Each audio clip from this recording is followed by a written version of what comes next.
Good evening and welcome to Poland Daily Business with me, Nicholas Richardson.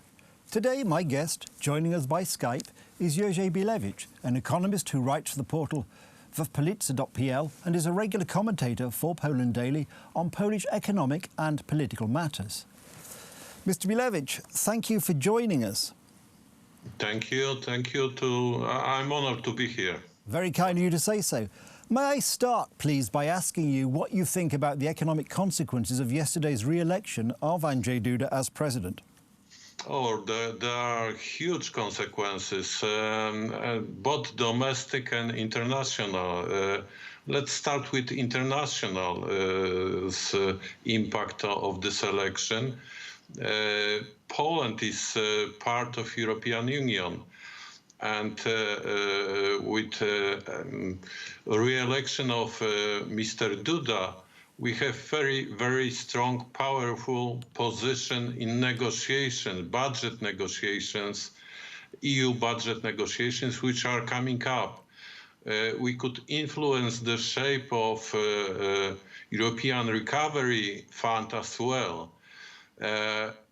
If it was the other way around, our position would be very weak, and our voice would be unheard. And it's on the other hand, our relation with the United States could suffer if the presidential election results are different.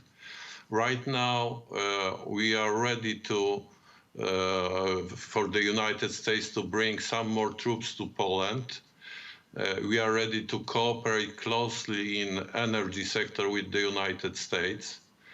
It has a big impact of geopolitical situation as well. If we take into consideration the strategic alliance between Germany and Russia in energy sector.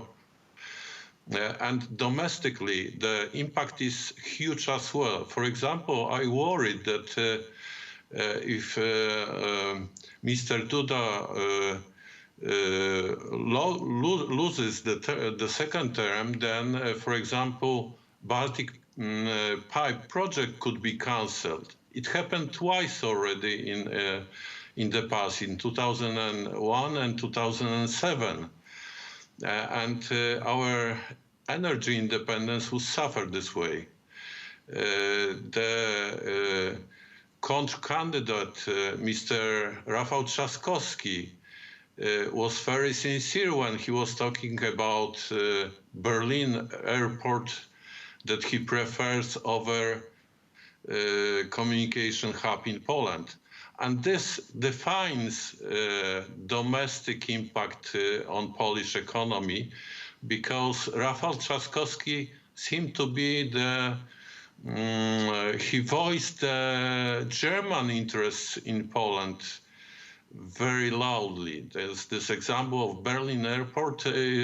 It's kind of surprising that in our internal politics, somebody may say something like this. Indeed. I wonder if, just to take up a point, we know that Andrzej Duda has enjoyed very close relations with President Trump. And of course, President Trump faces himself a presidential election in November of this year. And I was wondering if you saw if President Trump loses, for example, and we get a Democrat president, how you think that might affect Polish-American relations? It will not affect these relationships, because the transatlantic relationships between Europe and the US are very important in US politics. And moreover, I just mentioned geopolitical dimension of re-election of Mr. Duda. And the US have to think about the axis between Berlin, Moscow, and Beijing. And this scenario would be very bad for the United States. And the United States needs close, trustworthy ally in this part of the world, and it's Poland. So you just got into the very, very important aspect of Duda re-election. Good. So I'm sorry, I think I probably interrupted you when you were talking about the Mr. Trzaskowski's lack of enthusiasm for the Central Transport Hub. So would I be right in assuming that under President Duda, we will see the Central Transport Hub go forward and indeed other large infrastructure projects? Exactly. And there is a strategic plan which was worked on long before pandemia and this financial crisis. It was about strategic location of Poland, and this government and President Duda would like Poland to become a commerce hub in Central Europe.